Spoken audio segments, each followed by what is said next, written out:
Welcome, welcome, welcome everyone to another edition of Hot Program. I am your host with the most, all the way from the East Coast. And as always, good people, I am in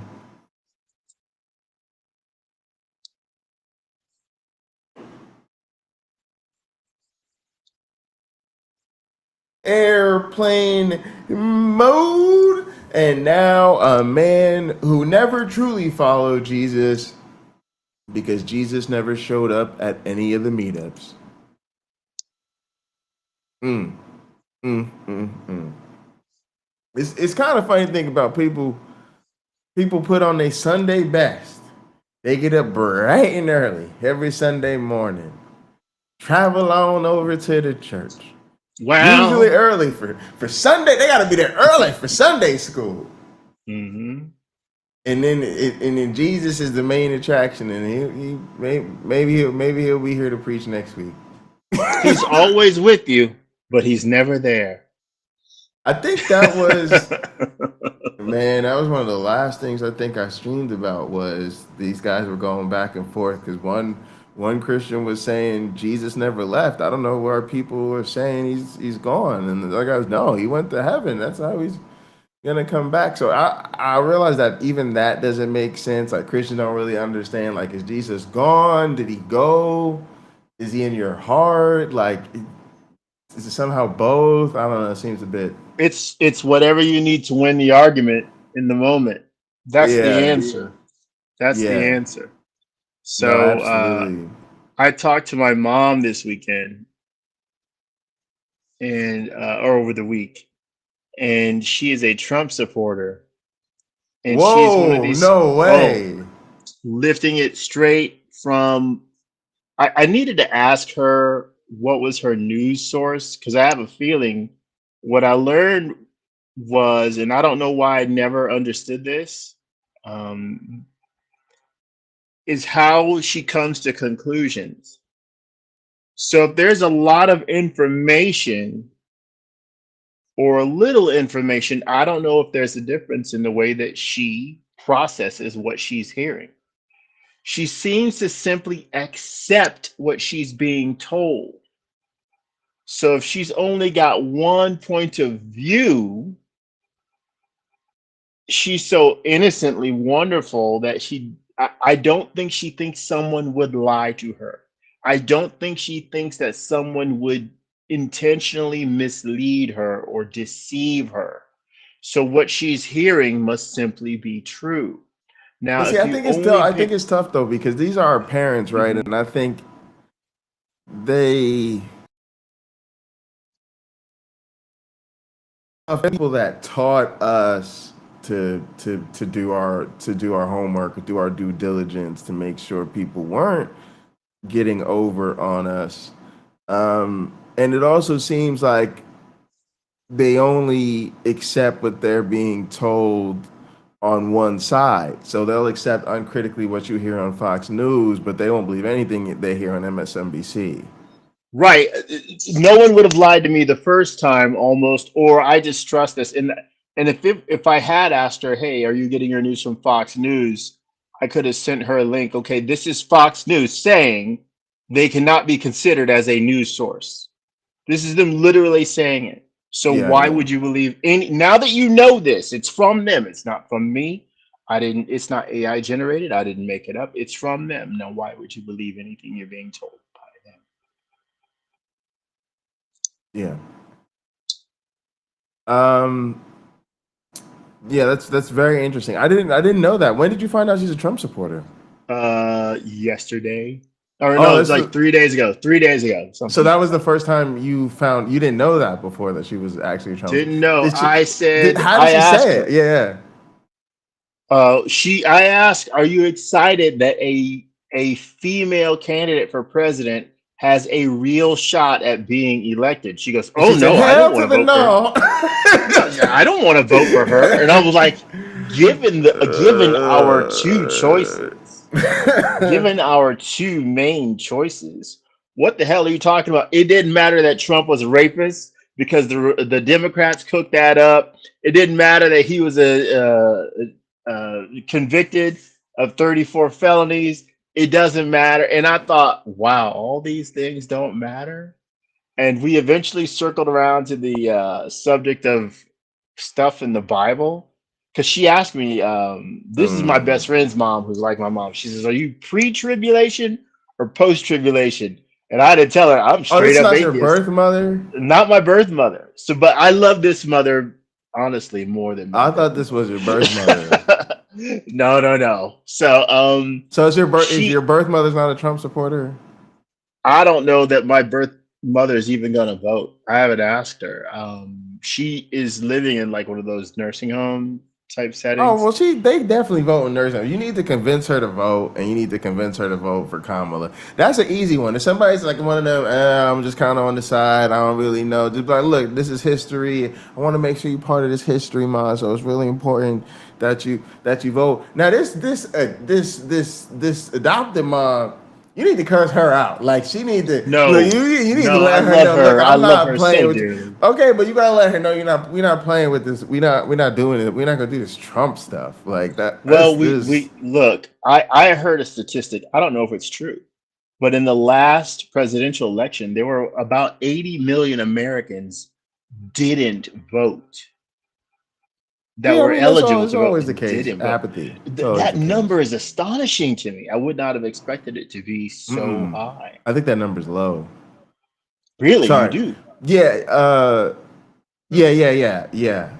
Yeah. Because I think overall people really do vote a lot in this country. Matter of fact, this country probably puts too much emphasis on electoral politics. And also I think like the presidential numbers are always crazy because far fewer people vote if it's not a presidential run. So you see, to me, that's more like really the baseline. So the number of people that sit out of presidential elections is actually less than the number that'll sit down like any other election. But yeah, I just sort of think people. I have like this apathetic view of people. Like when I was in college, I noticed students were really apathetic, and it was super hard to get anybody to vote. And so I've just always kind of viewed people as apathetic since then. But yeah, I do think that's just my take. Like, but it's not a the number is what it is, and I agree that that means there's a lot of gettable votes. There's a lot of people to motivate to get off the couch, and I do think this is a really historic race. Kamala's a historic candidate for obvious reasons on one side, but trust me, the country's going a whole different direction if Trump gets elected. So it definitely has some consequences. So look, let's get into the thing for today, so we could. Can I say something? But yeah, go ahead. Can I say something that may be controversial and true?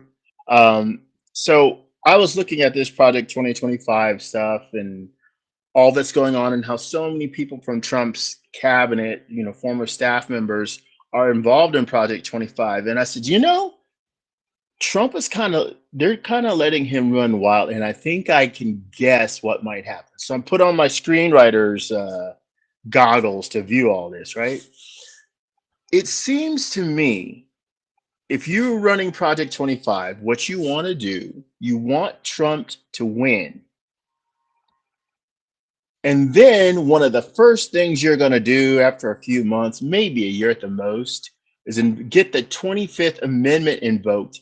And you've got enough people in office, right, that will make sure that Trump is voted to be insane.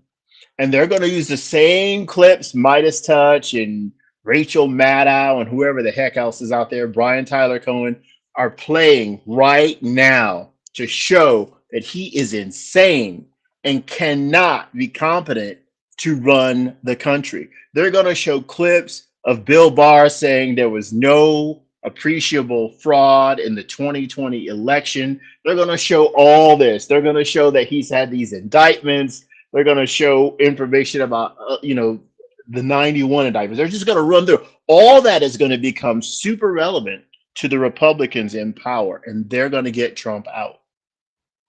He's going to get sidelined. in Oh, you his think they're own just letting administration them spiral out of control and lose because again? JD Vance is a better puppet.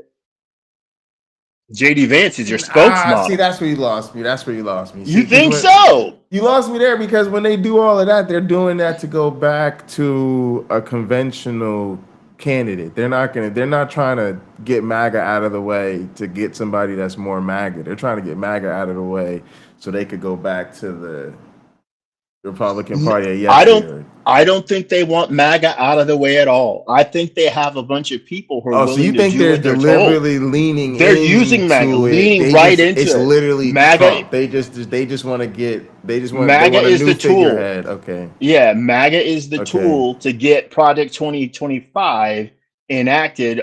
About 900 pages of how many ever pages it is. They Okay. want that to happen under the next administration, and they want Trump to get elected so that they can put their guy in there. Okay. Guys. Okay. That no So that lines up.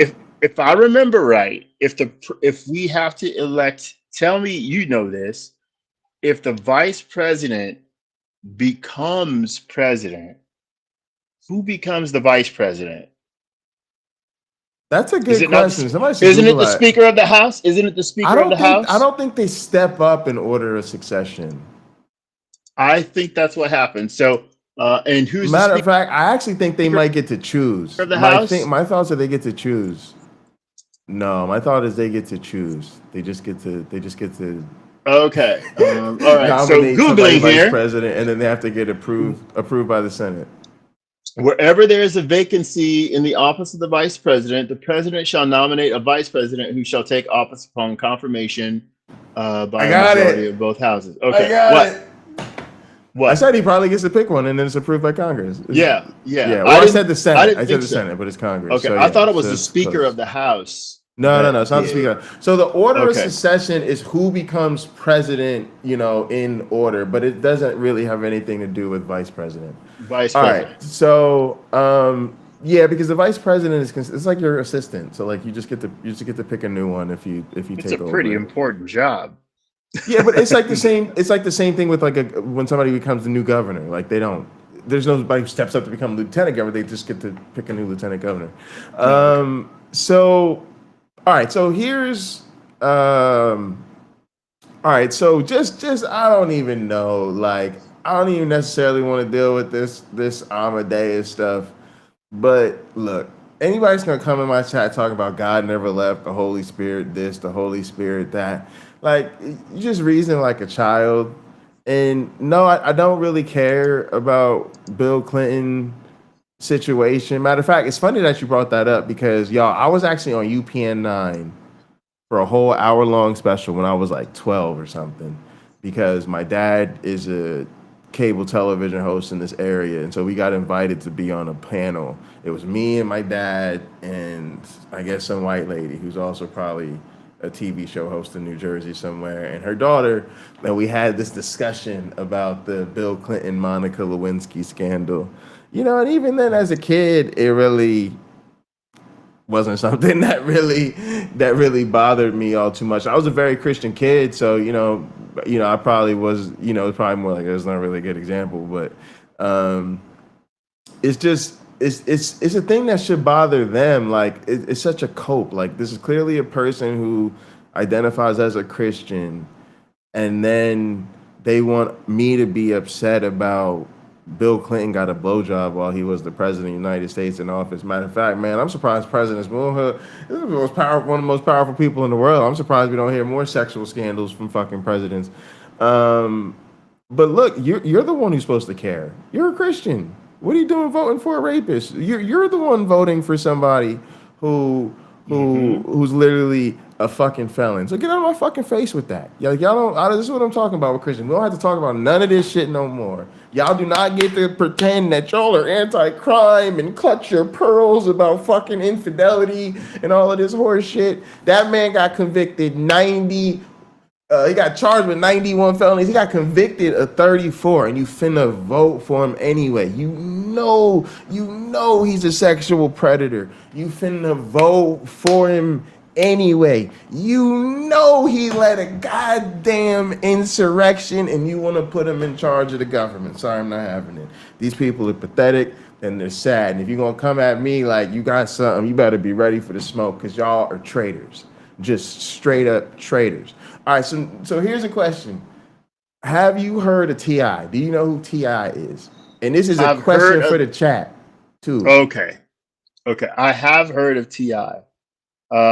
He has that great song, "You Can Have Whatever You Like." Yeah, that's right. Yeah, that's okay. That's a T.I. song. There you go. Now, very impressive. Don't ask. I cannot name a second T.I. song. I don't know. Chat, we all at chat. Y'all know who T.I. is?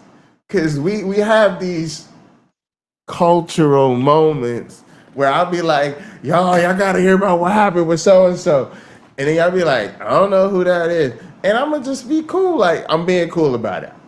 Let's just say a lot of them people, a lot of white folks love y'all. Y'all don't know who our celebrities are, and some of our celebrities be some of the most famous motherfuckers in the world, and y'all ain't never heard of them before. But T.I. I think is crossed over because he's legitimately one of them rap superstars in like the superstar stratosphere, but he's also been in a lot of movies, and he's kind of like a culture. So I would expect a lot of people have heard of T.I.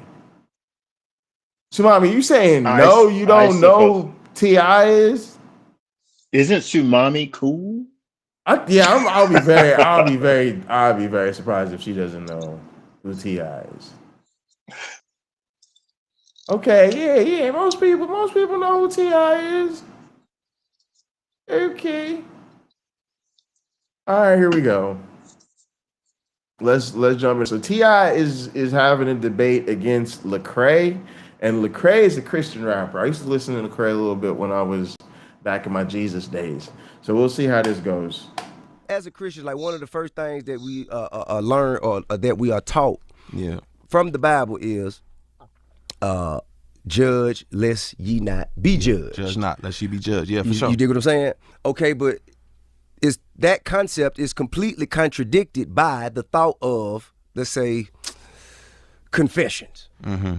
Okay, so the fact the entire act of a confession is to go in a booth and let an anonymous person judge you. Right.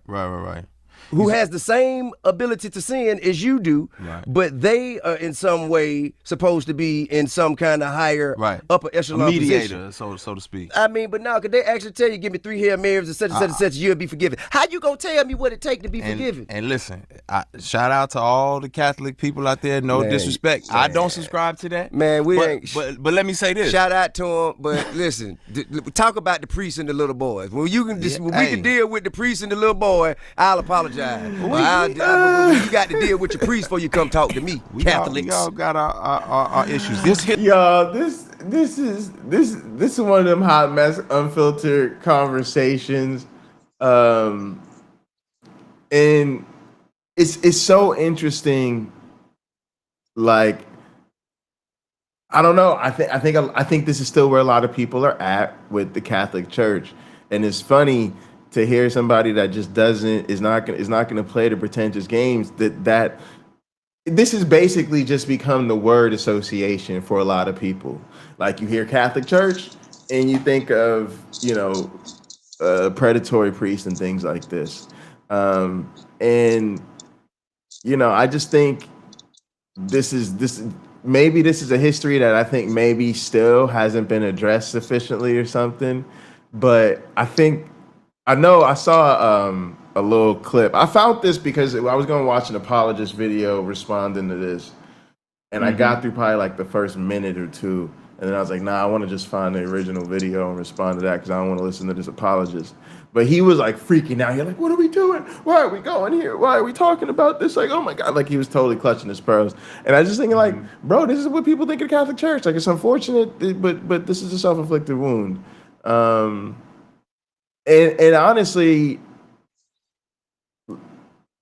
applies to other churches as well, right? There's a lot of problematic behavior in a lot of churches. Pocket Locker, I have a difficult question about this. What are God and Jesus doing while all this is happening? All this abuse is happening. What are they up to? Pickleball. Yeah, they're you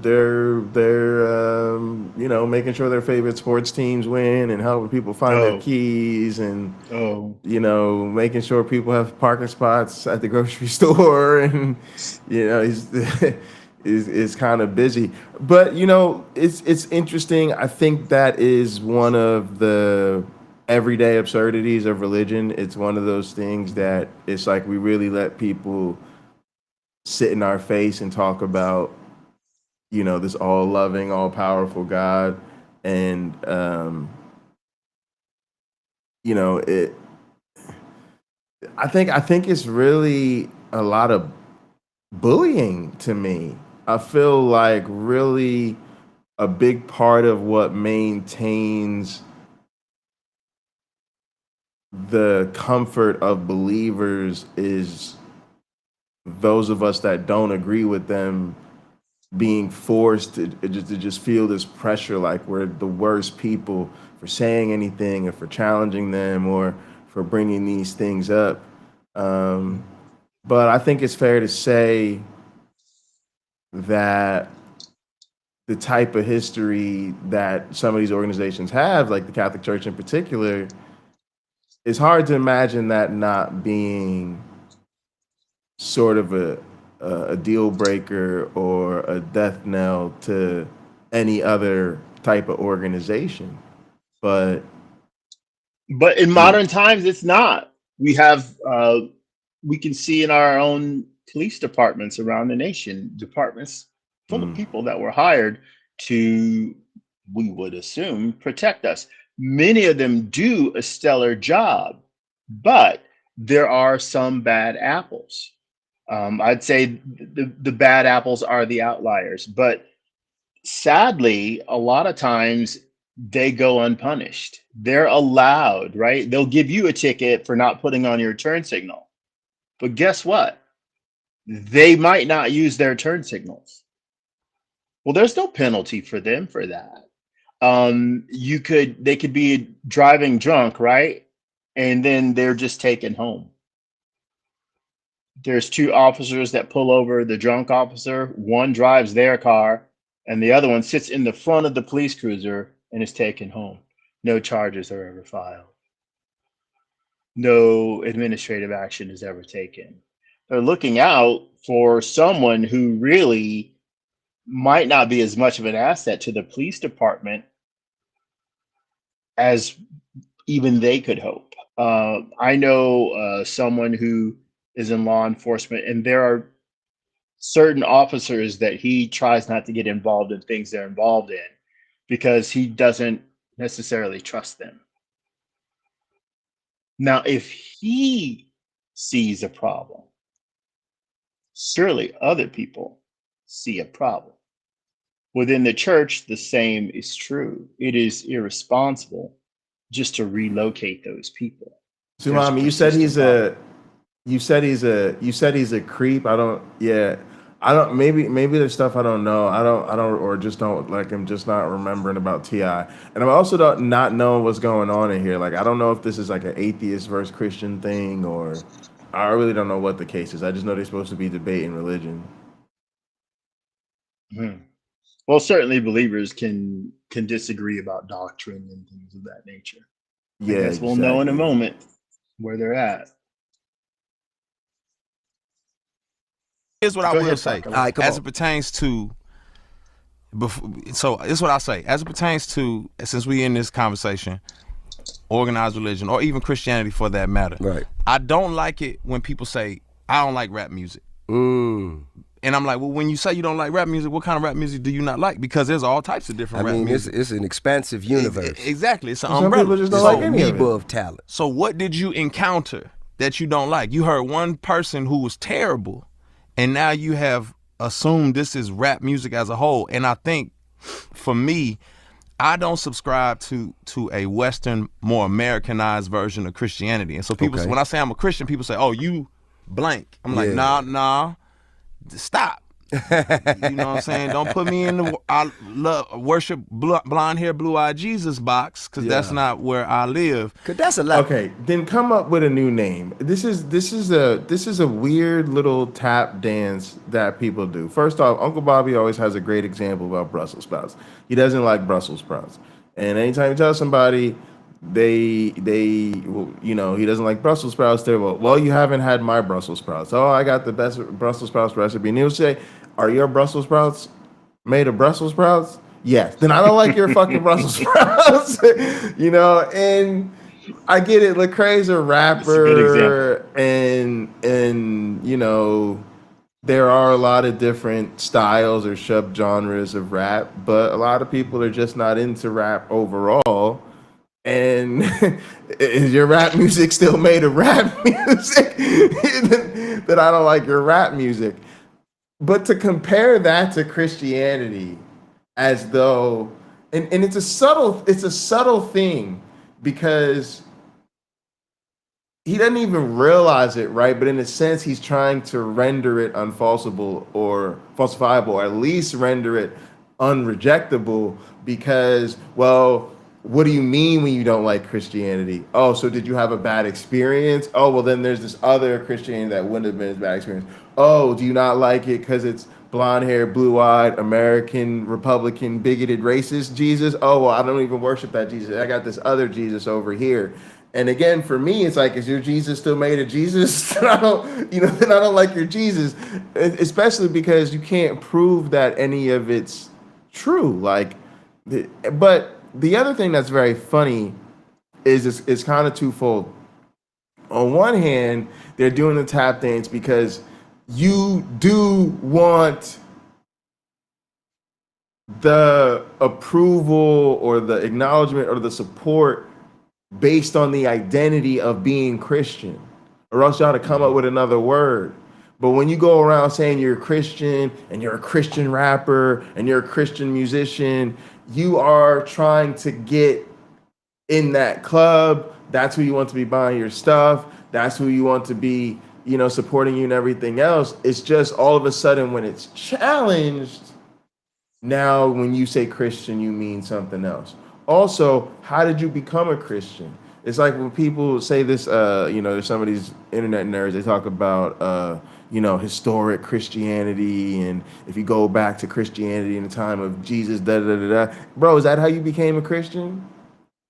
Did you become a historic? No, you became a Christian because you had an experience and felt the God in your heart, or Jesus, whatever it was. Or like most people, you were raised in that shit. And what were you raised in? Oh yeah, traditional, like regular basic American Christianity. So it's just showing you that there's cognitive dissonance there. That when this stuff is challenged, all of a sudden they really want it to mean something that doesn't really mean, even to the point of reinterpreting their own faith and their own journey in the faith on the spot. Like, I need to circle back to my best friend's mom. I mentioned, we talked about the Bible. I mentioned I'd read it several times, 3 times, and parts of it, like Revelation over 200 times. So you read Revelation over 200 times? Like, haven't you read the Bible like all the way through? She goes, no. Okay. She's almost 80 years old. She has been a professing Christian the entire time I've known her, which now we can go like 1986 to now. Okay. That's how long I've known her. And she still hasn't read the Bible. The Bible itself should say you may not call yourself a Christian until you've read all scripture. That's what it should say. Essentially, I'm amazed that it doesn't say that. But again, it is lovely that it's so inviting, right? It's so accepting of people. Hey, we don't care if you were the town drunk. You're welcome to become a Christian. That's lovely. If you were whatever your station is, right? You're brought in, and you can see that with the example of Jesus dining with sinners and of pretty much any stripe featured in the New Testament. He seems okay to do it. But the fact that so many don't invest the time after decades, literally half a human lifetime as a Christian, but don't read the Bible. What does that say about how they value Christianity? It would seem to me, and I've said this analogy before, that there are those who are players on the field, and then the fans in the stand who have the jersey, right? They've purchased the jersey, Mm-hmm. but they've Mm-hmm. not made it down to the field of play. I would, if there is a God, if the Christian God is real, I wonder if he sees a difference in the two, because the Bible itself says, you're supposed to study to show yourself approved. Well, if you don't read the whole book, I can't say that you're very studied. I mean, at least get an audio book of it. You can get that free off YouTube. You can. I got Bible Gateway open right now. That's free for just like a standard usage. There's a Yeah, yeah. Bible Gateway Plus for for $354 a month. So, it seems to me that it's rather remarkable that the investment is not made. And when I was a Christian, excuse me, I didn't make that investment either. I didn't read the whole Bible until after. I read the whole Yeah, Bible by the see, time I was an atheist by the time I finished, yeah, basically, no, of the I think Christian God. that's because I look at it as the sales brochure, and it's like you don't need to read the sales brochure if you're already in the club.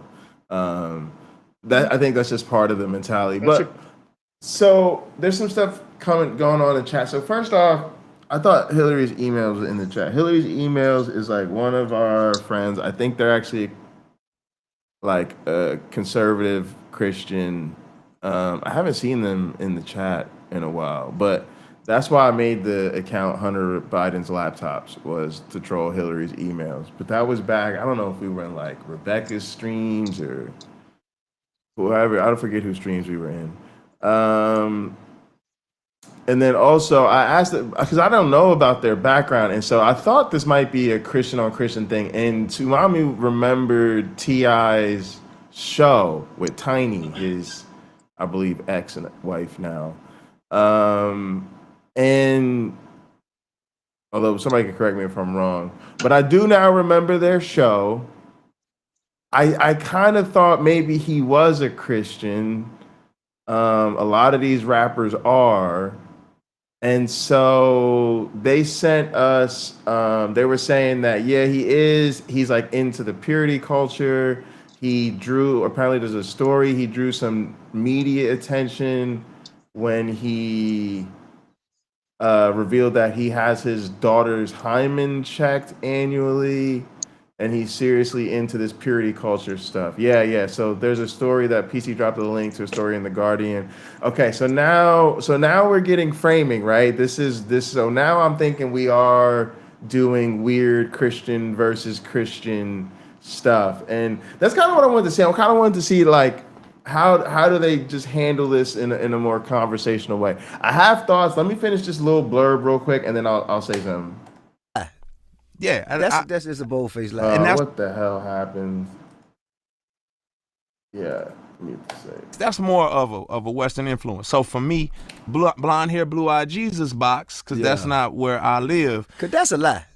Yeah, That's just a bold-faced lie. and that's more of a Western influence. So for me, I understand that before Europeans got a hold of this, that there were Africans and Coptics, and you got folks who was being persecuted by Europeans from Africa. All right. Let me pause here because he about to go somewhere, and oh my goodness, we're gonna have to deal with this. First off, there's a way in which this whole thing was, I feel like, dishonesty. If I'm being real, like, and it's a perfect example of Christians not being able to have these conversations honestly. So T.I. brought up, judge not, lest ye be judged, or whatever. God's supposed to be the only one that judges you. Okay. Christians, look around. Y'all are the judgiest motherfuckers on the planet. And I hate to say it, but your whole personality is judging people. Everybody else is sexual immorality. Everybody else is, sinning, and everybody because of what. I'm sorry, Christians, you do nothing but judge. And literally, if y'all stop being so goddamn judgy, y'all would literally stop ruining the world. How many of these policies and things do they want to enforce? Is because they think what they think is sin. It's because of their judgment, and so it's totally dishonest to just sidestep that. On top of that, he brings up confession, having another flawed human being in some sort of position of spiritual authority over you when they're falling just as short. And again, they just offload that, oh, well, that's the Catholics that do confession. No, motherfucker, it's not. Evangelical Christians, confess your sins to one another daily. Yeah, exactly. And so not only, and first of all, so that's where the Catholic tradition of confession comes from. They just formalized it and set it up so it's easy to put it in your schedule. And that is a common responsibility of a priest. But again, it's like you said, it's not all that different of the biblical command to confess your sins to each other. Christians constantly talk about needing confession. When they Christ checked Donald Trump, what did they ask him? They said, do you ask Jesus to forgive you of your sins and all this? And he couldn't respond to it. Yeah, he basically was saying, I do not. Yes, and then and so again, to just say, oh, well, that's Catholics, like confession, bro. Trust me, confession is a huge part of your faith. And again, I bet you if you weren't being challenged on your faith, if I just roll with you to wherever you think is an acceptable place to be on Sunday morning, it would be all sorts of confessions in that tradition. Okay, and then once again, like to go to this thing of first off, I'm so smart, I sidestepped white Jesus. Again, that is just at best trying to rectify the historical Jesus. You still tell me and I don't care about that. I don't care if you okay, so the historical Jesus wasn't white, he was Middle Eastern, whatever the fuck. Okay, so now what? Now all of a sudden him dying and rising from the dead, him living in your heart, you having a relationship, him saving you from death, you living with him or being with him or whatever for eternity. All of a sudden, all of this shit is supposed to make sense because you can correctly identify that Jesus that we see in America didn't have the right skin color. Like you see what I'm saying? Like it's like acting like you're smart and then you're gonna correct something you see as silly, but then you just feed it into a bunch of other silliness. Oh, there were Coptics. Oh, there were African Christians. Like, and that stuff is basically, to me, that's like the Black Hebrew Israelites, but the Christian version. It's kind of like they're arguing over the rules of Dungeons and Dragons. Yes. Look, who was the original clan? Which horde was there first? You still haven't proven this to be true. I can see why you enjoy the topic. I can see why it could be beneficial mentally for like mental growth and health.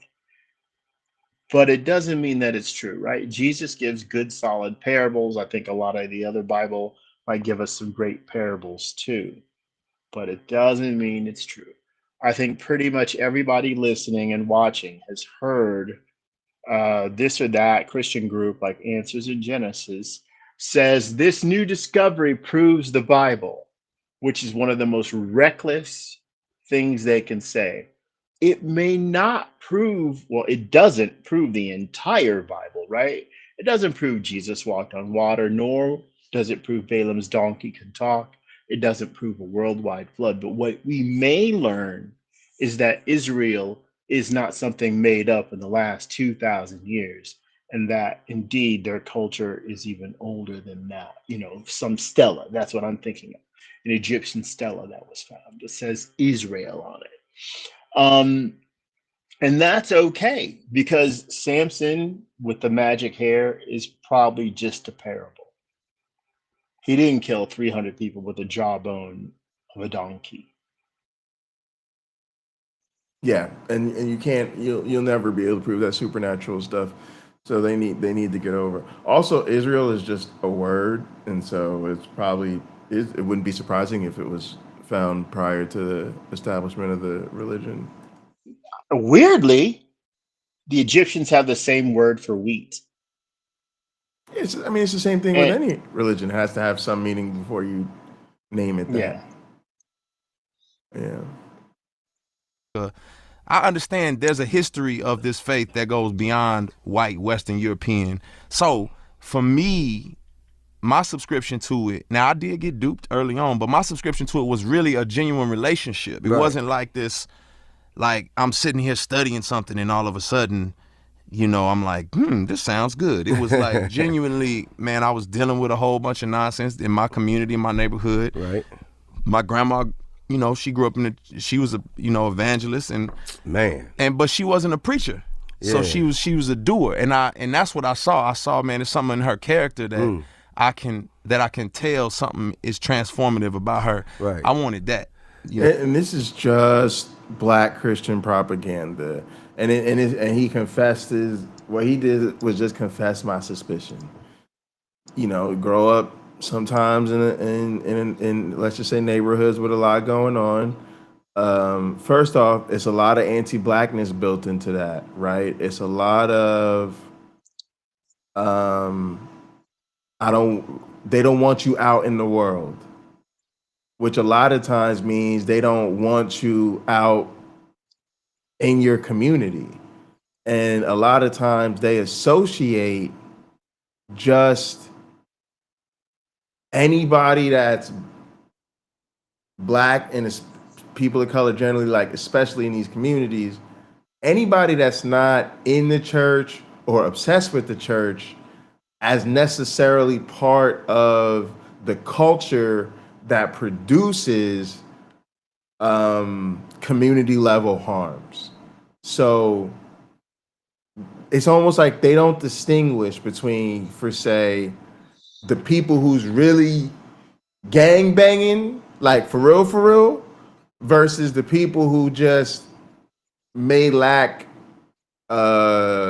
recreational options and economics, so they hang out on the corner, or they hang out, they kind of student boys. There's not really a distinction between, right, like, yes, there's sometimes actual real violence and shit that goes down in the community versus, people just living their lives, they just chilling. To Christian, is all the same.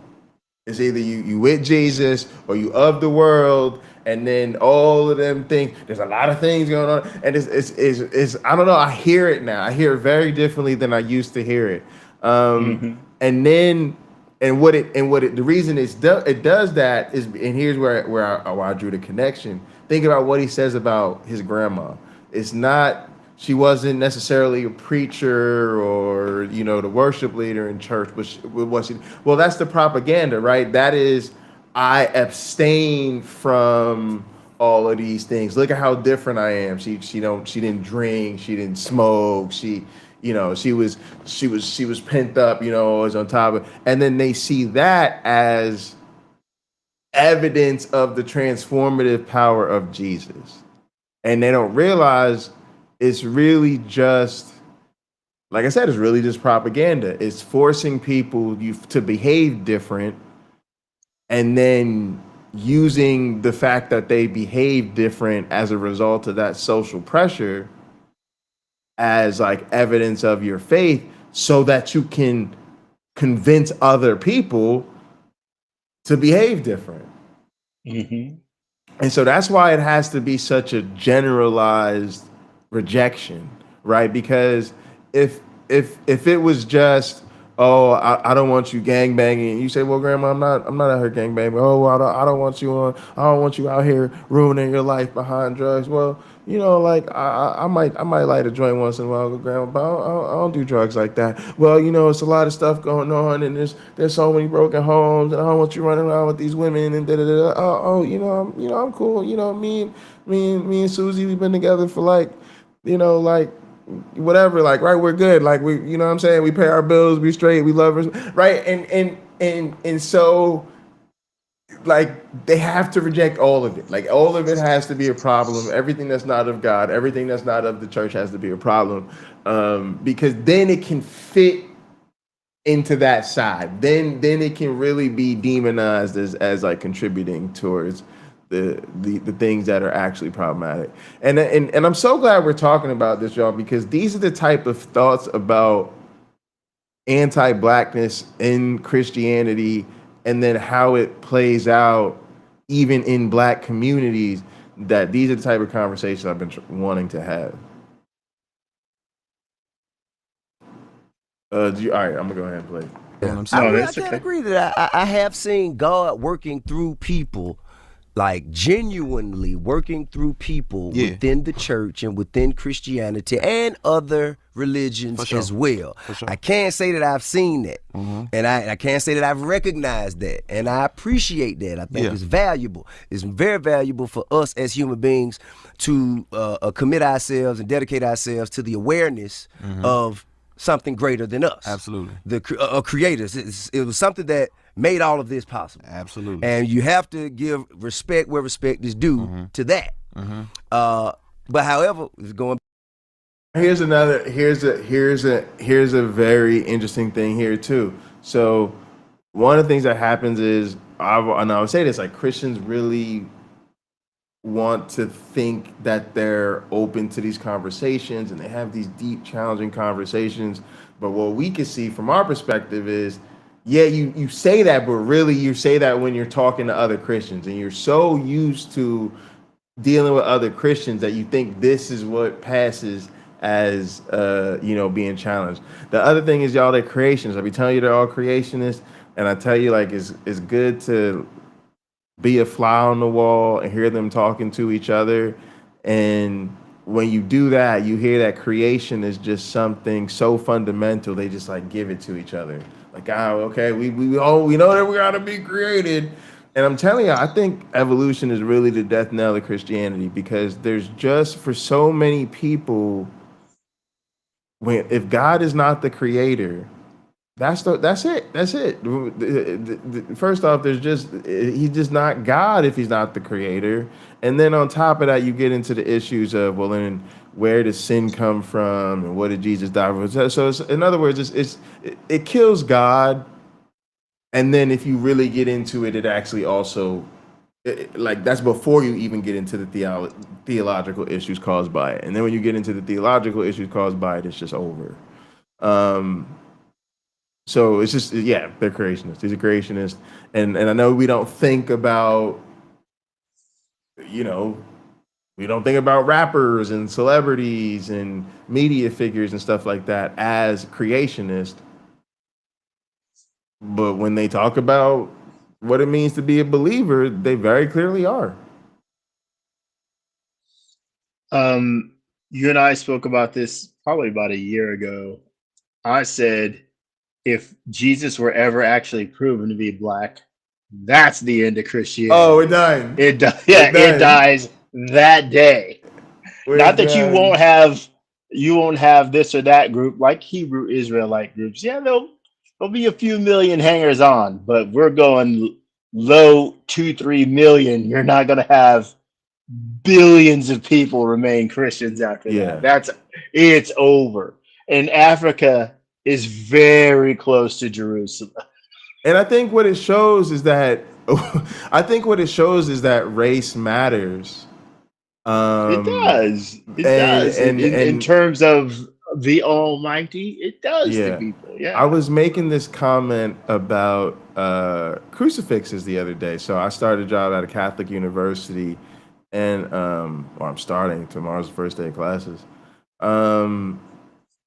And one of the things I noticed is as a non-believer, of course, is that it's like they gotta have them all over the place, right? First off, that's the first thing that hits you, and it's almost like it's trying to put a hex on you or something. Like, do y'all just think that, like, I don't know what you think, but it's kind of weird, like when you see them all over the place. But the other thing I noticed is the reason I'm getting at this with race is that the crucifix is so interesting, is because the cross, you don't have to depict Jesus. People don't know what I'm talking about. It's like we say a cross, like when you see the shape, people having their little cross necklaces, right? It's the cross that Jesus died on or whatever, the little T or whatever, but Jesus isn't on it, right? And when I say crucifix, I'm referring to the images you see might be on a necklace or rosary or whatever, where it's the cross, but Jesus is actually hanging on the cross, right? And so typically in America, evangelical Christians, people like that, Protestants, they tend to, you see crosses a lot of places. They have crosses in their church, they wear crosses around their necks, and Catholics do crucifixes that would actually depict Jesus on it. It's not strict and there's some lucidity, but that's for the most part the guiding thumb. So when you go to a Catholic space, you're gonna see crucifixes. So anyway, the crucifix, you have to depict Jesus on it, which means you have to make a decision about what Jesus looked like. That's why it's very interesting, because you have to make a commitment about how you are going to depict Jesus. And what's so fascinating is usually to distinguish from the wood, right? Because you'll usually get something, a dark material to represent the wood, and then you get a white or light material to represent Jesus. So when you talk about having white Jesus, it's not even like a, it's not even just like we took a wood and we depicted Jesus in such a way where you could see that maybe he has long hair or a certain physique or certain facial features, and you might infer. It's like, no, we strategically depicted the cross and like dark marble, and then we went and got fucking ivory to make sure Jesus was made pure white, right? They literally make them out of two different materials. So it's a very conscious decision to make sure Jesus is white. And so it isn't, Now, right? Yeah, that's what you realize. Go ahead. I think it's in the Godfrey Higgins book On Eclipsis, which talks about why we can see in places like Poland and Russia Jesus depicted as a black man. I sent you, Pocket Locker, what was last year before last, a link to an album I have on Google where I went to the Russian Museum of Russian Icons in Massachusetts.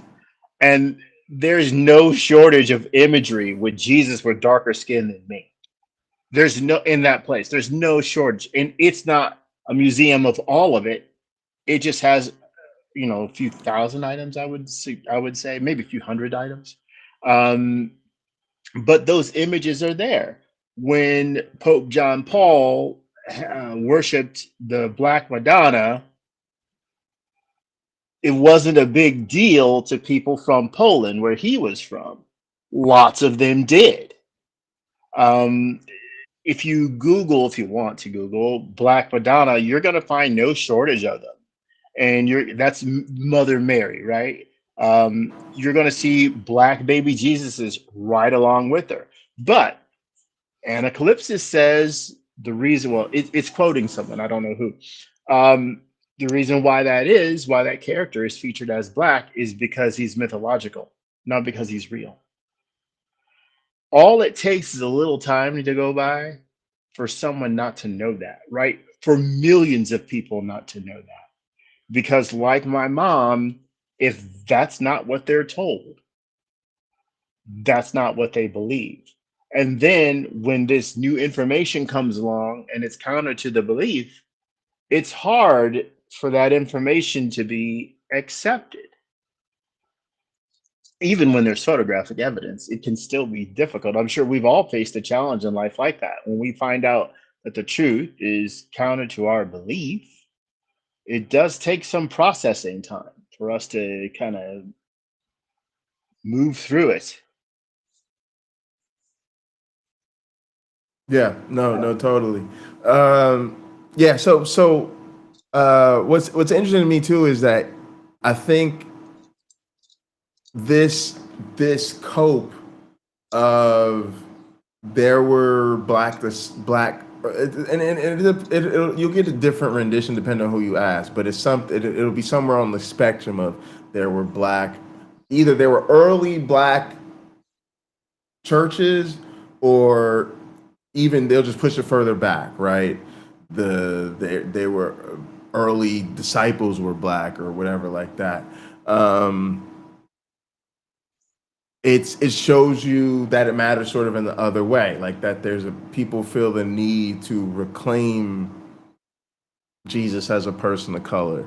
I see that. I've talked about that in my own family, where like my family, like, people give my grandparents gifts and stuff like that. They'll depict Jesus or Bible characters or the angels or whatever, as being black. So clearly it matters, and this is very interesting, because I think in a world really a secular house, it shouldn't matter. It shouldn't matter this much. Back to the book, says God is a jealous God. You know what I'm saying? So He don't want you to put any other images, anything else before them, before Him. I'm sorry, no other like idols or anything before Him. We got a super chat from Native Atheist. Thank you so much for the super chat. $10 US. Good discussion. Appreciate you, Native Atheist. Thank you very much. Thank you for being here, and thank you so much for the super chat. Him. Okay, so when a preacher come and say, pass around the plate so you could pay your tithes, you could pay your tithes to God. Yeah. Oh, God told me not to deal with no middlemen. He done already said that in the book that you preaching out of. Yeah. So how is you using this book to justify your request for something that goes against what's in the book? I think you seen the book of Eli? I have. So I think it's like okay. that. Now this is very interesting. Kind of makes me think of what the chat was talking about earlier, with him actually being an evangelical purity culture person. A lot of what I'm hearing is, and again, it sounds different when from my perspective, like when he's coming from like a black take on this, it sounds a little different, but mostly the same. But it's basically where Christians justify rejecting the church. And so they've gotten skeptical enough of what they see in the church, right? I'm skeptical of the pastor and his flashy suits, and yeah, I'm not really into the choirs and all of this. And I think a lot of times they're then, and again, the reason I brought this up is I want y'all to think about this and let me know, because I think it's interesting. Like, in one sense, it feels positive, right? Like a step in the right direction. Like, you start by questioning the church and, wanting to be, not a part of that anymore, and then you could question more down the road. It's like it could be like seed planting. But it also leads to something I think is weird, which is Christians in the absence of church, because then it's like you're on your own. Like a lot, and I feel that way about a lot of internet Christians we deal with. Like, I don't think T.I. is an internet Christian, but I think a lot of the reasons internet Christians are so frustrating and difficult to deal with is because there is no organized body that they're basically going along with to stay in community, right? Whether that's as formal as a statement of faith, or just a community that kind of gives them a feel of, we accept these things, we don't accept these things, that type of deal. So I think you really do end up with, like, in a sense, infinite denominations, because when you are now dealing with the Christianity that everybody cooks up on their own in their bedroom, that's tough. It's what did you say earlier? It wasn't asparagus. What did Bobby not like? Oh, Brussels sprouts. Yeah, it's Brussels sprouts, just made by a different person. Yeah, still Brussels sprouts. Yeah, is your bedroom Jesus still Jesus? I think a lot of them are really doing their best.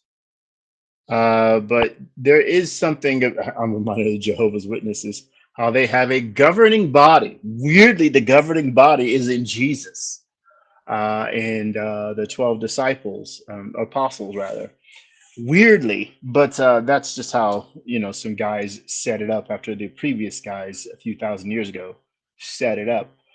Um, it is odd, but yeah, everybody is making their own version of it. But we can go back, and I'm not trying to be flippant about this.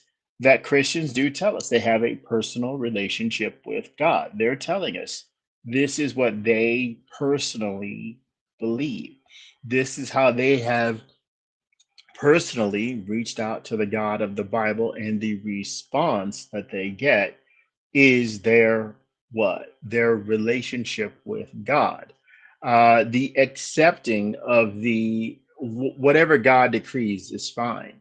Um, I got a taste of this again with my mom, how she we got on the subject of what's going on. Thank you, my love. My very pregnant wife, 1 more month to go for that baby, just brought me a glass of mango juice. Thank you. Wow, Um, wow. Congrats, man. This is yeah, about to so happen. the baby is going to be our co-host, our co-host for our podcast here. But she kept saying, like, do you think Israel has a right to exist? I said, oh, absolutely, but the Palestinians do too. I think the opportunity for all those people, in fact, most of those people, to exist side by side is there, but the powers that be, right? The IDF and Hamas are butting heads, and all these people in the middle who don't want anything to do with that are dying. So just real So quick, there's a how there's a flaw. There's a flaw in the setup. sure, sure. So I was just gonna give real quick aside. So people may not know the background of the lore of this show. Like we started this show like 2 years ago, and we actually kind of met in a weird way through Pine Creek, who I Yeah. absolutely hate. But we were both fans of at the time. And I think like we both went on his show to talk to him around the Hmm. same episode or something, and then we reached out and talked about doing this together because I figured when would I ever get a chance to host a show like this with another black guy? So, Yeah, there's not that many of us out there. Not that many black atheists. but I wanted to just celebrate the consistency real quick, and I know that sounds weird because we haven't done an episode in probably 3 or 4 weeks because I've been traveling for work and I moved. But it was kind of nice to have a little summer break. But I realized that like since we started this show, we've done it every Sunday. I think maybe before that we missed maybe one show when you got married. There was I think I've missed about 5 shows actually in the time we've been Yeah. doing this. Because we've been doing this about a year and a half. Oh yeah, because I posted a Maybe couple more by than that. myself. I posted a No. couple by myself, and yeah. Yeah, it's more than a year and a half, Pocket Locker, because Yeah, I I was just looking. first It's was like 2 on. years ago. Yeah, I think it's about 2 years. Yeah, 2.5 years almost since we Yeah. started. So I just want the audience to really just, it was good to be back, and it's good to have a little Definitely. breather. But yeah, I want people to just appreciate that. Like we've really done this show every Sunday for 2 years. Like, so that's cool. All right, let's roll this. Thing is, people get a hold of something. Shout out to Denzel, it's one of my Yeah. favorites. That movie's phenomenal. But they get a hold of something, and then they misconstrue it for their own. They co-opt people. We get co-opted all the time. That's what religion is. But I feel like then in that case, if we gonna say yes, organized religion. In that case, there's so many religions. Then we ain't even talking about spiritually because I feel like politics becomes religion in some senses. I feel like Also, they're to control people. so They're that's what I'm group saying. people in, control people, control their minds, Yeah, their it's crazy emotions, too, their like- actions. Absolutely. People like YouTube punk and stuff like I've met friends I've met in that community. Like I literally don't even know how long I've known some of y'all. I know I've known YouTube Punk for a hot minute now. Control, guide, and direct. So Still my I feel guy. like we all get co-opted. As soon as they found out, oh, you the positive rapper.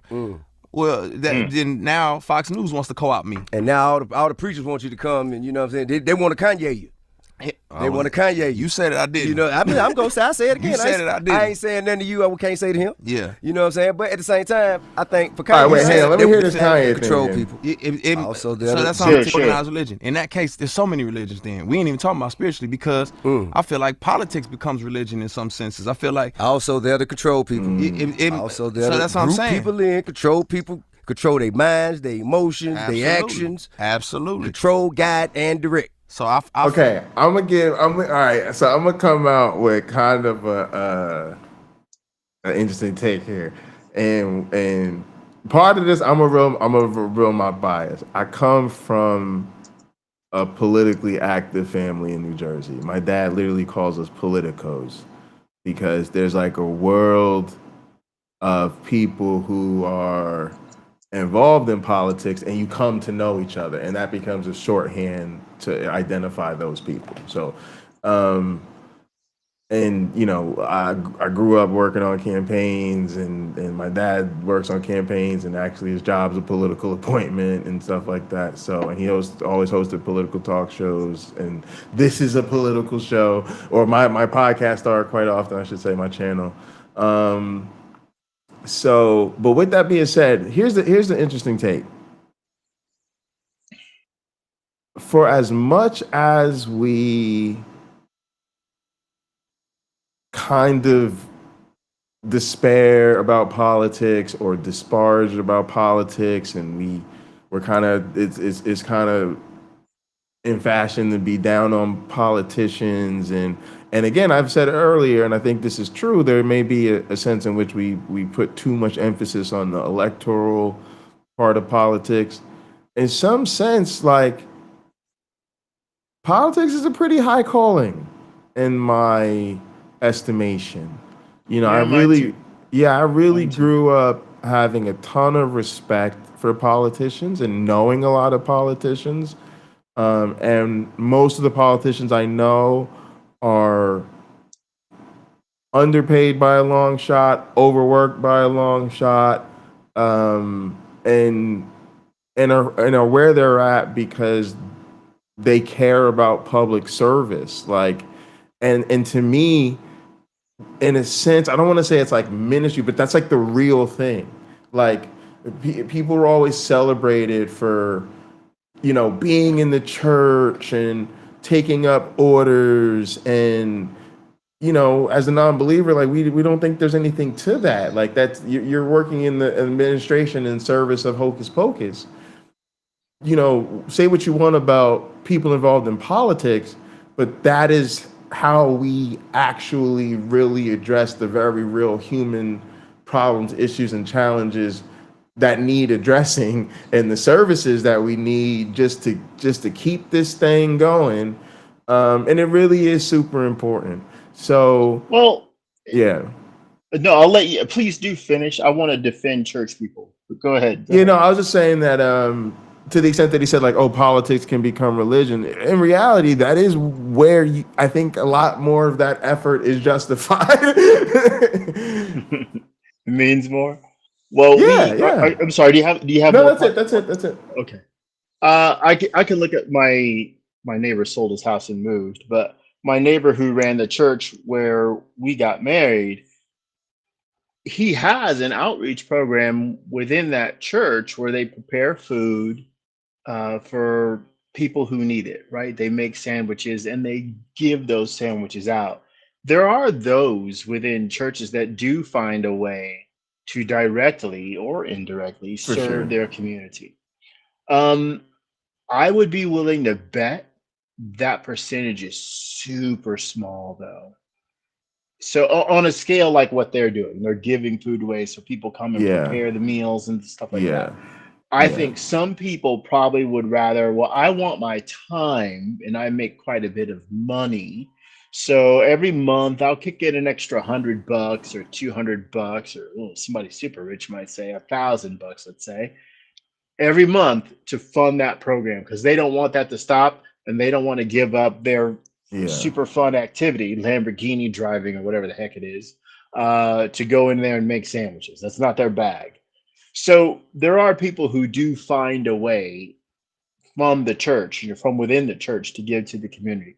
Not everybody there is a spectator. There are some people who Oh yeah. No. do That's for sure. take that feeding the poor and the homeless. They do. take that quite seriously. They do. Because it's something that they can do, and seeing all the ills of the world, of society, there's a lot they can't fix, but they know, well, this meal or these 50 meals I'm going to prepare today will help 50 people. Yeah, no, I think there are a lot of people who do that. What I want is a more societal level critical thinking about that. So for me, it's things like, for a lot of people, I'm not going to care how much you personally give to the poor or donate or do whatever in your community, because you're part of a conservative church that is literally the reason, in my estimation, that we have these problems that's really preventing us from solving so many of those societal ills. Then it's like, for me, as somebody who really just wants to kind of get rid of religion, at least as like such a powerful public social force, it's almost like I feel like so much. First of all, I don't think they do nearly as much charity and care. I think a lot of them talk about that. I think for a lot of them, those are their values. But if you look at what they actually do with their time, they don't do much more in their community than us non-believers do. Even those of us that really don't even consider ourselves really that active. It's just they're just no more likely to they stop at a traffic light and there's somebody soliciting funds next, and they're no more likely to give that person a couple bucks than we are. Right, they're nominal. They're Christians in name only. They're not even the ones that are. Yeah, but even the ones that are serious about it, they just don't connect it. And I think a lot of them, I've said this before, but I think a lot of them, what they really count as community service is church stuff. The church did this, the church outing, I give time, I give money, and you really break it down. So what did you do that was charitable? Oh, it's actually something they did for their church. But then beyond that, that's the problem. Is I think it's a problem when the churches are doing it because their motivation is usually to recruit for the church. And I know for most people they have the right to do that, and that's fine, that's okay. But for me, it's not, because it's like, to me, they're an organization I wouldn't want somebody to be a part of, and I wouldn't want them using their service and their kindness as bait, because I think that's what it really is. So I now think of it differently. It's just me. I just see it differently if somebody says, for instance, my church runs a soup kitchen and I volunteer at my church's soup kitchen on weekends, then if they're like, there's a community center in my neighborhood that runs a soup kitchen and I volunteer at that soup kitchen on weekends, even if that person is, in this example, they're a Christian and they're like the same person. It's just, in one case, even if they're a Christian, like what I mean by that is, even if being a Christian is what's motivating them, even if they're a Christian and they want to serve soup on Saturdays because Jesus told them to, I would rather them just do it through a regular organization. That way we can be like, oh yeah, that's a good organization. And hey, maybe if I catch myself with some extra time on a weekend, maybe I'll have me and Cuz go over there and we'll make an afternoon of it too. That sounds cool, right? Mm-hmm. Versus being like, oh, my church does it, and I'm like, yeah, your church is just trying to, use that to, and I've worked at churches like that. And again, and look, there's nuance to this, y'all. I'm not even saying churches shouldn't do like service type stuff in their community. in my ideal world, they probably wouldn't, because we just wouldn't want that type of influencing and stuff. But I do recognize that for most people, they certainly are, happy to, work with and have community and work with churches that are doing good things in the community. And that's certainly preferable to the alternative. But that is part of it, right? Like we feel that way about things. Even like when we talk about stuff like Christians being allies and Christians who have more progressive values and stuff like that. A lot of times they really want revival and they really think revival is the key to that stuff. And so yeah, it's tough. I know I sound antisocial as hell when I say things like that, but it's just the reality of this is how they get people, and we know that. So at some point, when we're trying to stop them from getting people, you have to go after the things they do to recruit people. I feel like we all get co-opted. As soon as they found out, oh, you the positive rapper. Well, then now Fox News wants to co-opt me. And now all the preachers want you to come, and you know what I'm saying? They want to Kanye you. They want to Kanye you. You said it, I did. I'm going to say, I say it again. You said it, I did. I ain't saying nothing to you I can't say to him. Yeah. You know what I'm saying? But at the same time, I think for Kanye, it's a business. But I can. It is a business. Yeah. If I come in here knowing that this is a business, I'm coming to see a show. Yeah. I can rock with that. Yeah. Now, if you try and make me believe that I'm coming in here, to get closer to God, or I'm coming in here because you have an ability to get my prayers to God before I can. Yeah. You know what I'm saying? Or I'm coming in here because you're supposed to be some sort of an example or some sort of, you're supposed to be the leader that will show me how to do what I'm not able to do myself. Right. But you're not. Right. You just a motherfucker. Excuse me. I don't want to do that. You don't offend me. You just a nigga in a suit, man. You just a nigga in a suit, man. Up there, man, with a mic in your hand, man, with a book. I reading think out a if book. they know that, then they in good shape. It's the ones, if you know you a nigga in a suit, and you just like, look, I am not any better than you. I am no better than you. I am not holier than thou. All of my homeboys that are preachers, that's the attitude they have. In this song, I think I'd be remiss if I did not speak on the ones that I feel are good ones. Yeah. Reverend Warnock from Ebenezer. He's a preacher that I trust. You know what I'm saying? I'm talking about a sincere, genuine, passionate man of God who has genuine interest to help the community and help the people in his community. See, I don't like that. That's what I don't see. That's what I don't like. Is that to me? I find this very difficult to accept because it's selling. You're selling these people to us. You're selling us. Hey, put this person on the pedestal. This is one of the good ones. And okay, let me keep it personal, y'all. My grandparents and my mother, to be quite honest, and the Christians in my family, y'all, they are real ones. They are sincere believers. They sincere in their relationship and their growth with God and what it commands of them and all that type of stuff. And people see that type of sincerity as something to applaud versus somebody who they might see scamming people or making a run of it.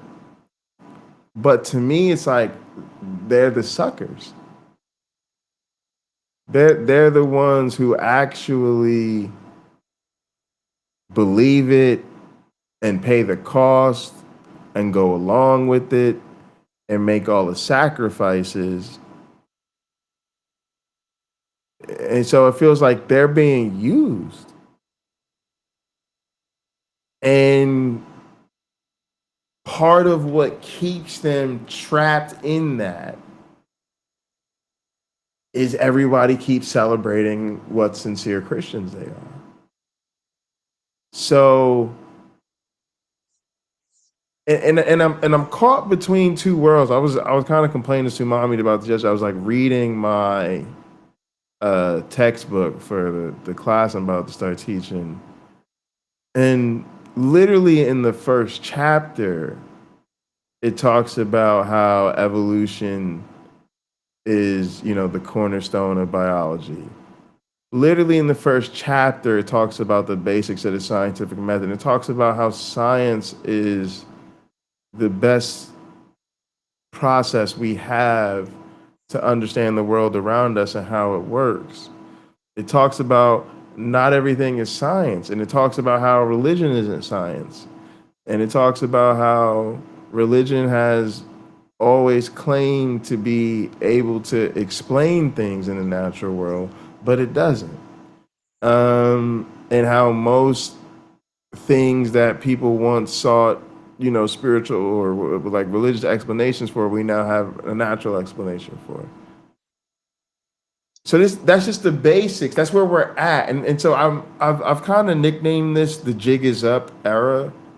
We're in this era where if you're just going along with the basics, we're just past that. We're done. We know this isn't real. We don't do that. This is not the way to go. But people are not all on board yet. They're not all caught up. And part of that is they're then still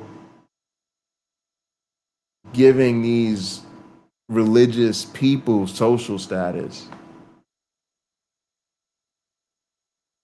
It's just sad. Well, I think that when a person becomes a leader of a congregation, there's an automatic, no pun intended, reverence given to that person, because the idea of being the leader of a congregation is that you are selflessly giving of your time. Maybe you'll get paid as a preacher. Not everyone does. You're giving your time to the embetterment of the community, specifically that congregation. So it is a position of honor, and I think a lot of presumptions go into it, right? People presume, if you've been ordained, that you are also well studied, not just a good speaker.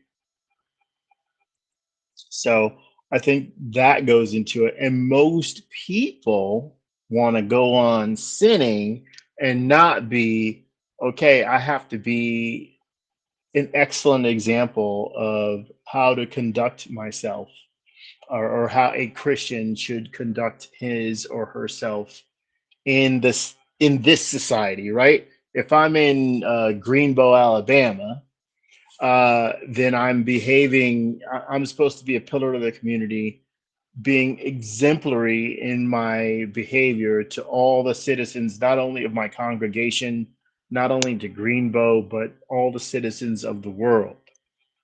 It's presumed I'm going to do that if I get the title of reverend or pastor, or what do they call priests, or whatever, being a priest of some stripe. That's presumed. I'm going to honor the social contract that's there. Some don't, many do.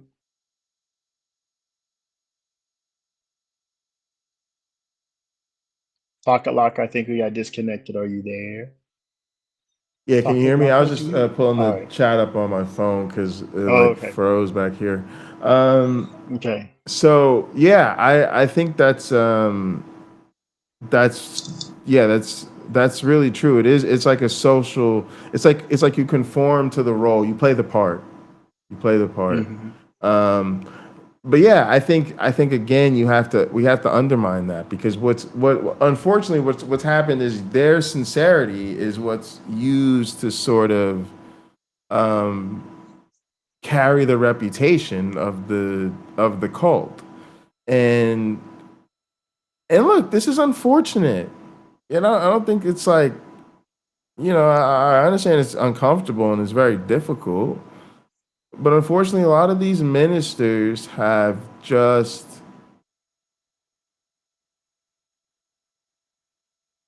they've invested a lot of their identity and career into something that isn't true.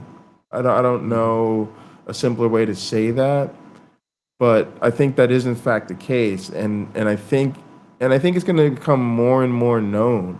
That's actually really where a lot of this comes from. It's sort of like vicarious embarrassment or like a sort of cringeness. Like I feel like a lot of like, oh, like if you understood what I understood about this, ooh, you wouldn't have done that. Ooh, you wouldn't, like I'm just kind of like, ooh.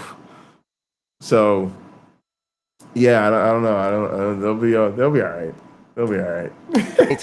Can't take that away from him. Reverend Edwards, who's a good buddy of mine, who I met, man, when I was going through one of the toughest times of my life. He was advocating for me when he was the head of the Henry County chapter of the NAACP, man, when I was going through my case, man. He's a real dope brother, real dope brother. And New Calvary's pastor, Pastor Redmond, man, he always called me, man, you know what I'm saying, check up on me and my old lady, man, and just genuinely. Now, Clifford, I want to see you in church. Yeah. Clifford, now, I love everything you're doing. I preached that. I preached my sermon today from the What You Know About That. Ain't that one of your songs? Yeah. You know what I'm saying? So we had all kinds of conversations. That to me is dope because but see, that's the guy who he wants your money. Like that's all I hear. I hear a preacher that you have not, or you have some affiliation with, and he recognizes like, look, first off, I need millionaires like you to slide through on Sunday.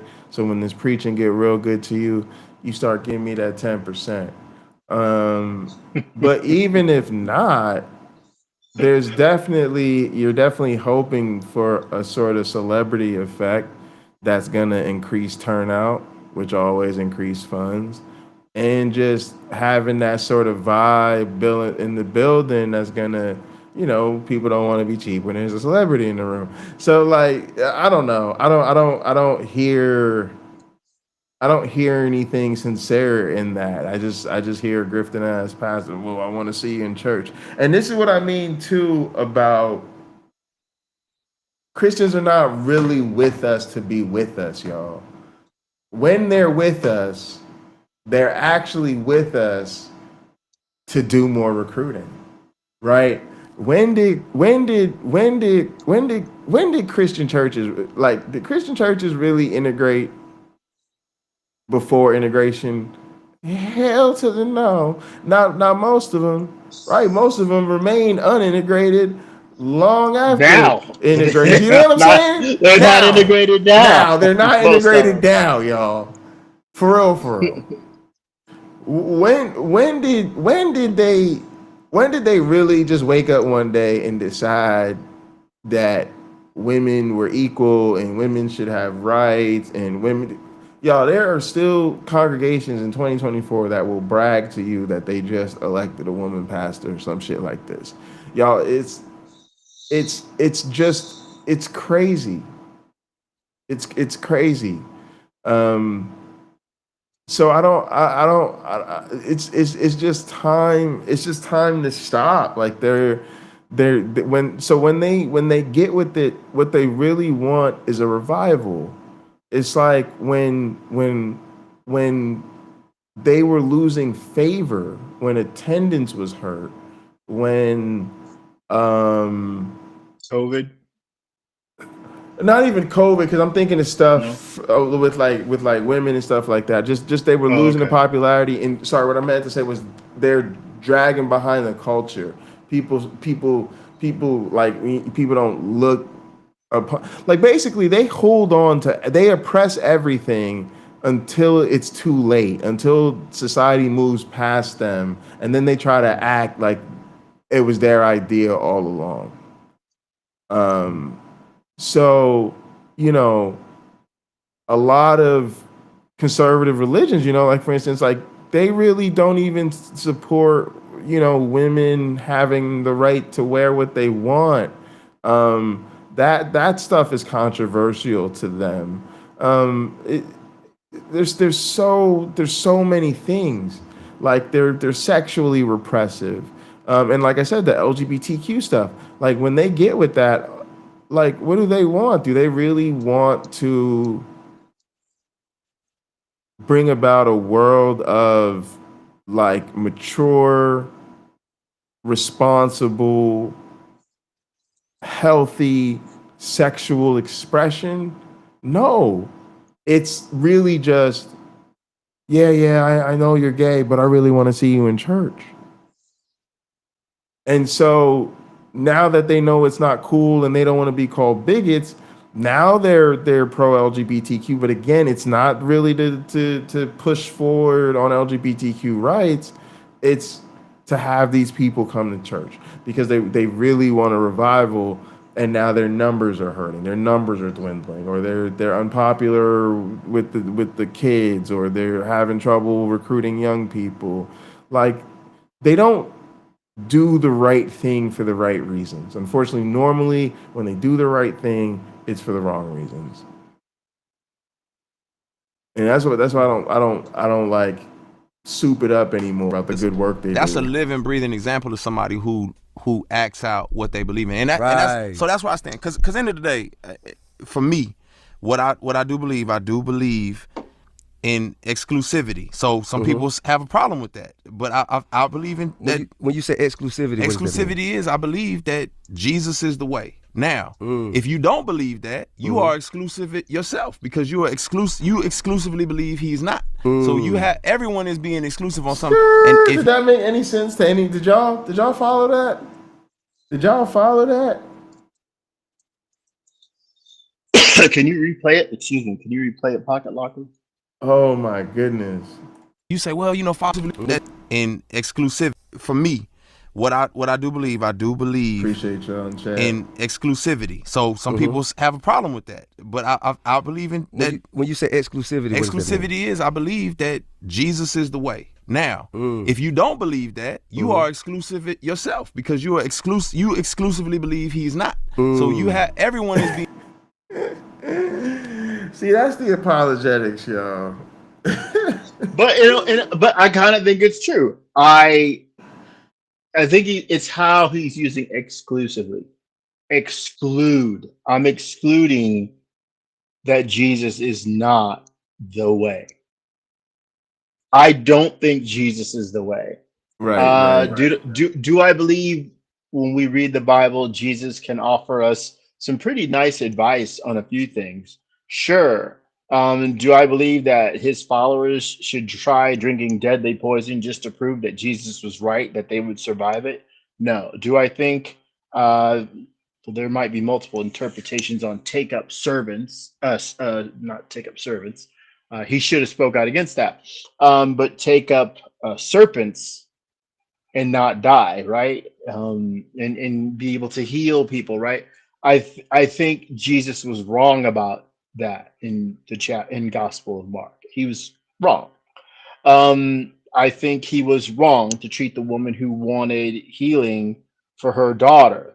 He do not give what is holy unto dogs. Jesus was wrong. I could go on and on where Jesus was wrong. Hector Avalos said he had several chapters talking about what Jesus was wrong about.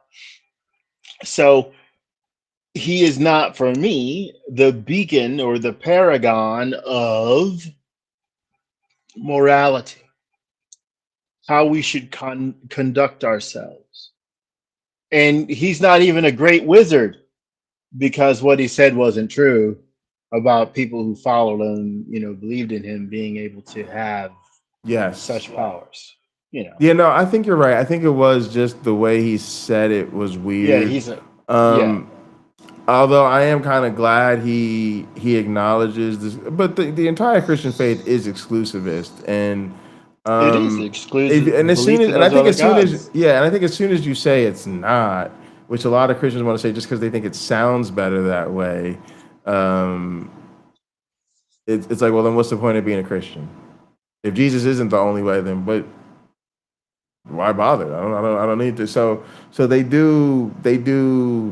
they're all exclusivists. Being exclusive on something. And not if you say, well, find your truth. Well, what if my truth says your truth is a lie? So who's true? You know what I'm saying? So for me, I feel like the reason why I rock with Christianity is not have nothing to do with being a white man's religion, nothing like that. It's because I feel like religions, in their essence, is all about you trying to earn the approval of man and God. And authentic Christianity to me is the only one where a brown-skinned Palestinian man reaches down and will sacrifice himself, and God reaches down and says, "Nah, I'll pull you up. You ain't got to earn this. It's just genuine love." And that's what I would do for my child. I would say, "Hey, if my son got caught in a case, and it was a way for me to take the case for him, so he could go ahead and live his life, then lock me up." That's real. You would not do this. You would not do this. Again, this is another thing that I think is very interesting about being a person of faith, is it really does give people delusions of grandeur about who they are. You hear a lot of times Christians say stuff like that. Like, "I would die for you." Like, no, you wouldn't. No, you wouldn't. Matter of fact, I'm gonna be real with you. You won't even vote for a policy to help me out financially. You know, there are clear things you could do to help me right now that you won't do. But all of that, "I would die for you. I would die for my faith." Most of y'all is just totally full of it. And this, I would go to jail for. No, you wouldn't. I guarantee you, his kid, he could walk up and say right now, his kid could call him, "Oh, I just got locked up. Yeah, I'm gonna put something in your commissary. Yeah, I'm gonna call a lawyer. Yeah, maybe you need to learn this or whatever." You're not finna put yourself in that situation. But also, that's not justice. Why would we want that? That's not a good thing. That's not accountability. That's not responsibility. That's crazy.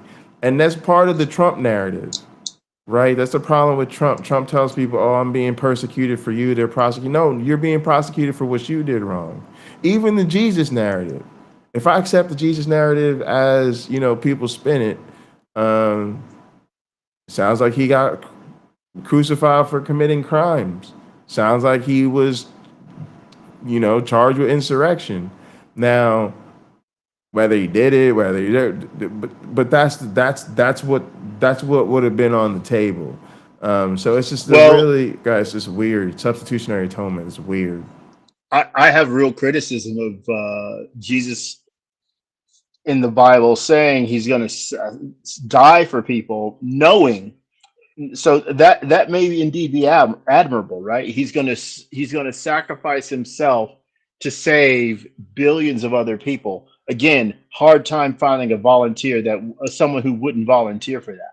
For their life to mean that much, that's probably most people on this planet, right? But he says he's going to lay down his life knowing he will take it up again. Well, I'm sorry. That's just like some sort of temporary expedition. If he knows he's going to be resurrected in just a couple of days, what's the sacrifice? I'm far from the first person to ask this question. Oh yeah. What is the value of the sacrifice? It's literally like if I'm a restaurant owner and I take my friends there, we're celebrating, something, and the bill is $2,000.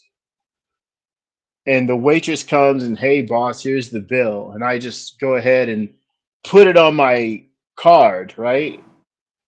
It's my restaurant. That money's coming right back to me. Do I have expenses for the food and service? Yeah. But so I got to give up a little, right? Right. That's my weekend. That's what Jesus gave up. That's my weekend.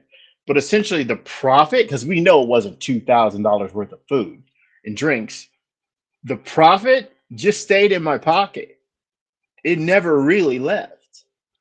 I'm not really out much because I was paying for the staff anyway. Right. They were there anyway. I paid for the building anyway. So Jesus is just like Frosty the Snowman saying, "I'll be back again someday."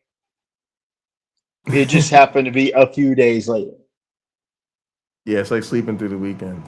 You know what I'm saying?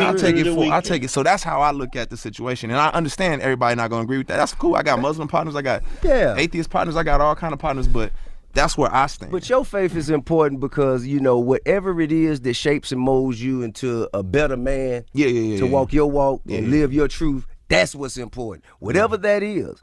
I got a joke, man. I got a joke up a tell. Okay. So it's a dude died. All Man. right, so I know this is petty, but like, there's just so much in our language that's meant to support religious nonsense. Why is that true? I wouldn't agree with that. I wouldn't say that to somebody. I wouldn't say, oh, whatever you need. I was say, if, I don't understand why you want to believe untrue things, and I would just harp on that. I would probably just keep coming to that, just until they almost probably didn't want to talk to me no more. But yeah, I don't know. I think I think it's just a weird. Don't let them use these weird, like, flourishes of language to. Oh well, shouldn't. No, I'm not gonna agree. I'm not gonna agree with that.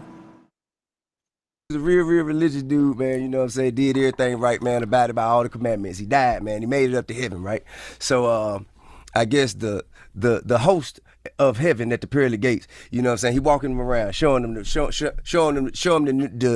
area, and he say, okay, yeah, come this way, yeah, okay, right over there.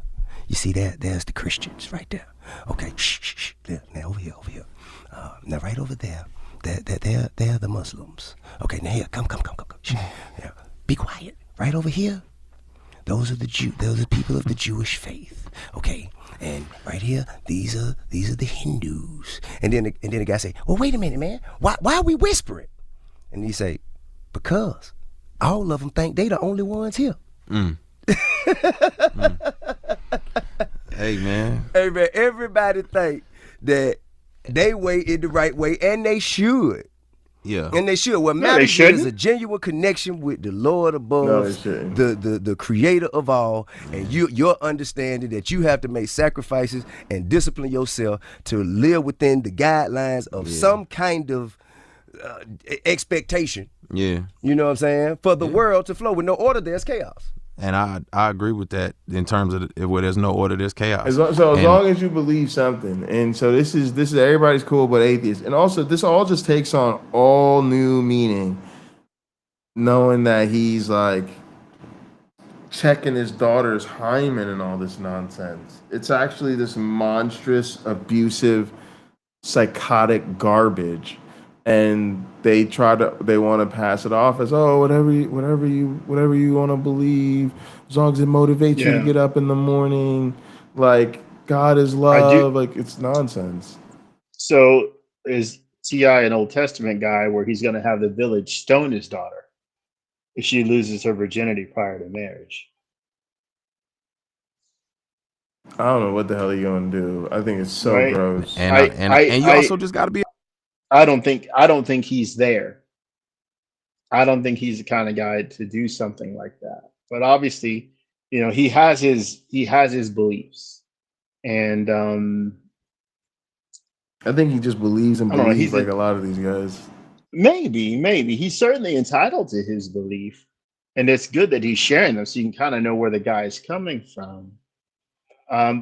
But, you know, I'd say with people, if we don't know where they're coming from and we disagree with where they're coming from, it might be nice to have that discussion with some of them, because you might be able to persuade or encourage that person to become more informed, right? Because maybe, like, again, I really want to talk about my mom today. There are things she doesn't know. She doesn't look for both sides of the story, but I do. And I learned that as a result of saying I was a Christian, finally reading the Bible and saying, there is no scenario where I would worship this God. None. So, native atheist. The other guy's name is Lecrae. He's a Christian rapper. I'm not sure. I think he probably does have a YouTube channel, but I don't know what it is. This is T.I.'s channel. But yeah, it's kind of like Christian rapper and non-Christian rapper. I thought they were debating. I don't know if I count this as a debate, but yeah, it's almost over. This sounds like a discussion. This sounds like it's two views. It's more of a discussion. In no way is this a debate, right? Yeah. Where's the time clock? Where's the agenda? Where's the, no, it's not a debate. Because everybody's gonna think they way. It's just like in hip hop, and cats gonna be like, man, y'all ain't really rapping. When we was rapping, they was rapping. You know what I'm saying? So it's all you gotta Everybody be able to feel take like that. they way in the right way. You gotta be Yeah, able I to take it dig on the that. chin and say, well, you know what? I think I have a perspective, and I'm always down. If anybody ever I'm always down to wax philosophical with people. I don't. So I just think it's very interesting, and again, I'm not just thinking about sitting down and having a conversation like this, and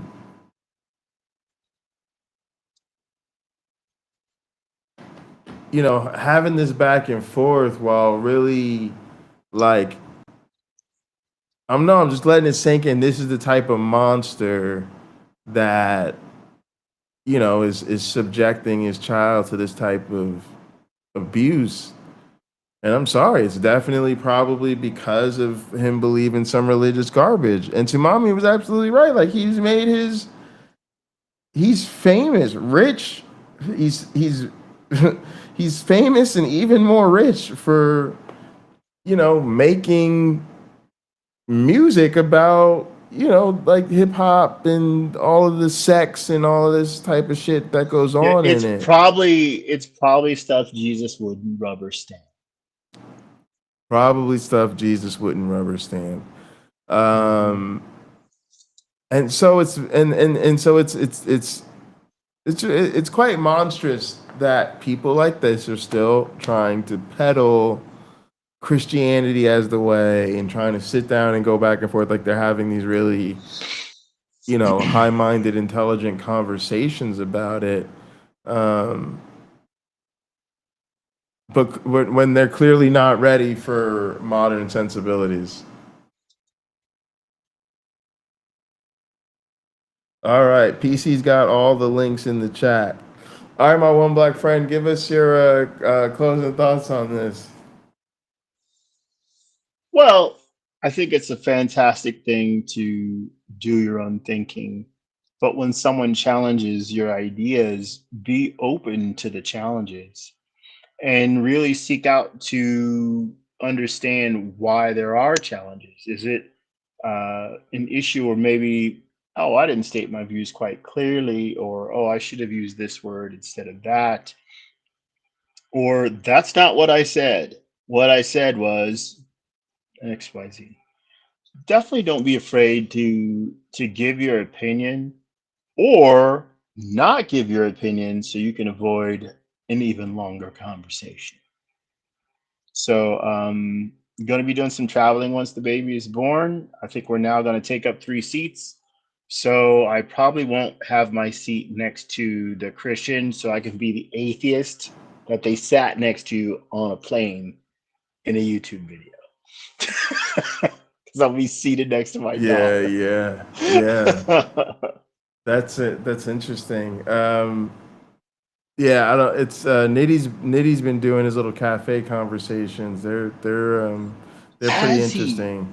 Yeah, I think we just need to get people out of this faith. It's I do enjoy being the fly on the wall and hearing Christians have conversations, and it is insightful to hear where they're coming from, but at the same time it's just scary that this is just such a dominant framework, and it is a bit like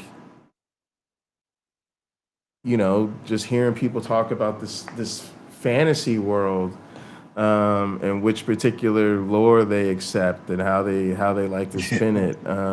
Lore. So I'm just ready to move past it, and I do think it requires a certain amount of confrontation, because these people are not going to hit the reset button. They're not going to go back and start over, and they don't get to educate themselves from the beginning all over again. But I just don't even think it. I just don't see how any of this is reasonable anymore. It's just very weird. And the further I get from being a believer, the less it makes sense to me. Well, I can agree. It does seem, as I review, looking back over my religious days, I was very casual about it pretty much the whole time. It was something I could say about myself, but utterly lacked the ability to prove it with a biblical standard. And I think that's most Christians today. They can't prove it to a biblical standard. Well, I guess the minimal standard of they simply say they believe it. They confess in their heart, right? Yeah. And they can say, okay, repent and be baptized. Okay, not all of them even do that. That's 2 steps. They don't even do that. They just believe. Well, it would be wonderful if they could agree, like, hey, let's just have people called those who believe in Christianity, but don't actually do it, right? I believe in Formula One racing. I haven't watched a Formula One race in decades. Decades, but when I was watching it, it sure was exciting, and I'm glad it's continued. But, you know, I That believe in is a it. lot of Christians. They just say they're Christian, they identify as Christians, and then they, Mhm. make choices from there. I also just I see a lot of the ego boosting that they get when they're having conversations that to them must feel like challenging conversations, but to me feel like very safe conversations because they're just talking to another believer. Um, but I also feel like you dig a little deeper, and now I feel like these are just more examples of how cruel Christians can be, how hypocritical they can be, and it's just kind of more demonstration that there is no real virtue in it. Yeah. No virtue in believing untrue things, folks. All right, gang. So Discord, Gather. There's links in Gather, but there should also be tutorial links in the description that show you how to use Gather. Let me look. Let me see. Maybe there isn't. I could add them. Oh yeah, I put the tutorials for the games, but not for Gather. But yeah, if you look up Gather tutorial, there's tutorials for how to use Gather. But it's pretty like self-explanatory. If you've ever done like a Zoom meeting or used Microsoft Teams or something like that, or Restream or any of those things, it should be pretty easy to figure out. And then Discord is like joining like a Slack or something like that. Um, but yeah, I'll throw some tutorials in the description for the next video. That way, I think that's a good idea for people who those are new platforms for. Mhm. Yeah. All right. Sumami can probably sing you a song and read you a bedtime story and Gather. Although I'll keep that in mind. I do think they're working on like integrating an AI. So I wonder how long it'll be till that they push that out. All right, gang. It was great seeing you guys. I really appreciate everybody Thank hanging you. out in the chat. Thank you guys so much. Please like the video, subscribe to the channels. There are links in the description for Discord and Gather. You can leave us a super thanks or any of that stuff if you'd like to later on. But really appreciate Yeah. everybody.